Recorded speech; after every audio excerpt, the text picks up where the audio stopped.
नमस्कार दोस्तों। उम्मीद है आप सभी खैरियत से होंगे। मौजूदा भजनलाल सरकार ने आज 6 बड़ी, हालांकि बड़ी तो नहीं, पोस्टें कुछ कमी हैं, लेकिन भर्ती तो भर्ती होती है, चाहे छोटी हो या फिर बड़ी हो। 6 अलग अलग भर्तियों के विज्ञापन आज निकाले हैं और उम्मीद है यदि विज्ञापन निकले तो जल्दी इनके पेपर भी होंगे। साथ ही मैंने कल वीडियो डाला था पशु परिचर का, तो मैं आप सभी को अवगत करवा दूं कि पशु परिचर भर्ती की एग्ज़ाम डेट अधीनस्थ बोर्ड ने डाल दी है और उसकी जो एग्ज़ाम डेट है वो 21 सितंबर से लेकर 24 सितंबर 2024 तक, ये 4 दिन इस भर्ती के पेपर होंगे। हो सकता है डेट में मेरा थोड़ा बहुत आगे पीछे हो सकता है, लेकिन ये कन्फर्म है कि 21 सितंबर से पेपर शुरू हो जाएंगे, 21 सितंबर 2024 से। और मैंने रात ही आपको कहा था कि मे बी पॉसिबल अप्रैल में किसी हालत में पेपर नहीं हो सकता, क्योंकि अपने लोकसभा चुनाव अप्रैल में होने हैं, अप्रैल या मई में। तो हम बात कर लेते हैं आज जो 6 भर्तियों के विज्ञापन निकले हैं। सबसे पहले मैं बात करूंगा एलडीसी भर्ती, यानी लोअर डिविजनल क्लर्क, कनिष्ठ सहायक।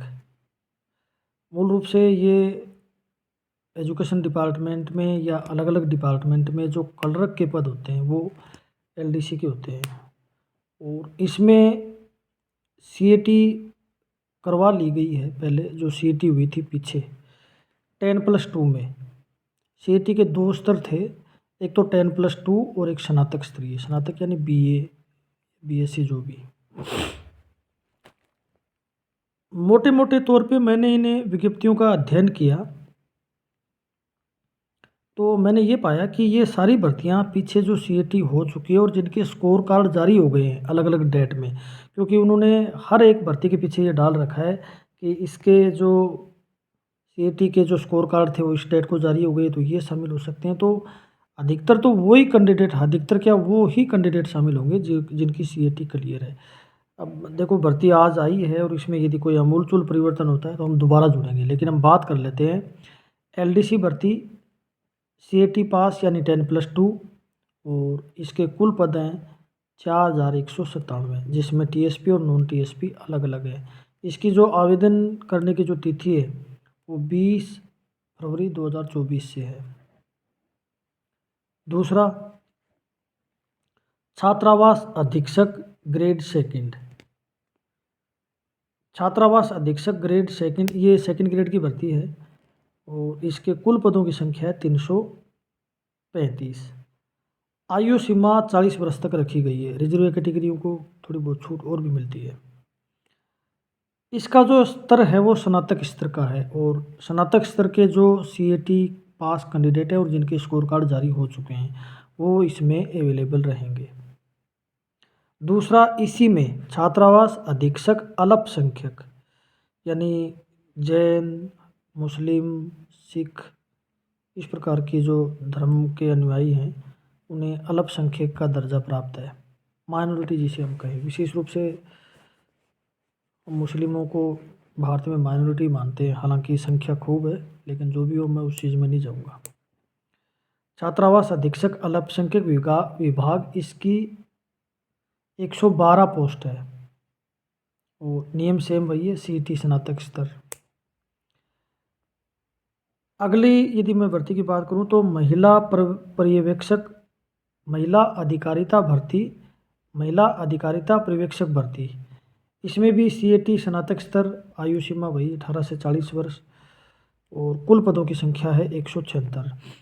इसमें विशेष रूप से 75% जो पद हैं वो महिला के लिए है।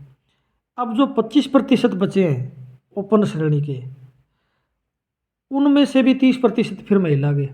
तो आप ये मान सकते हो कि ये पूरी भर्ती महिलाओं के लिए है, क्योंकि ये पद ही महिला पर्यवेक्षक भर्ती मूल रूप से महिलाओं के लिए ही है। और सीएटी स्नातक स्तर मैंने वो आपको पहले ही बता दिया।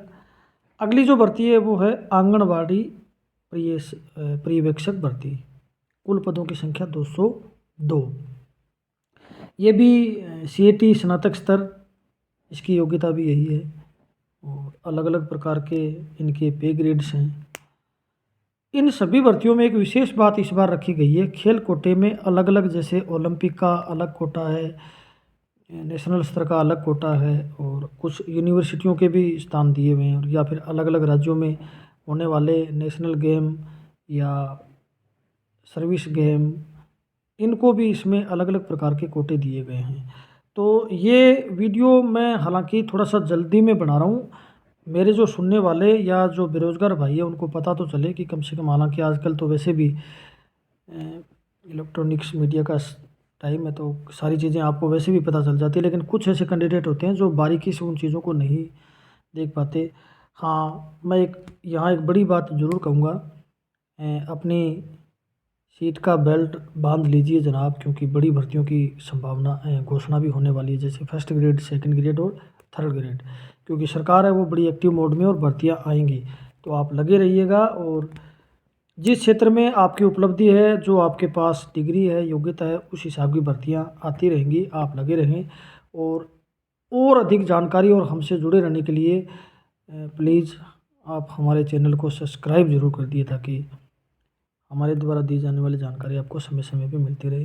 जय हिंद, जय भारत। हम मिलते हैं अगली वीडियो में जल्दी, इस संपूर्ण इसके पाठ्यक्रम के बारे में और इसमें होने वाली अलग अलग भ्रांतियों के बारे में। यदि इस प्रकार की कोई समस्याएं हो तो आप मेरे चैनल पे या मेरे किसी वीडियो पे कमेंट रख दीजिएगा, मैं कोशिश करूँगा उसको पूरा करने के लिए। जय हिंद, जय भारत।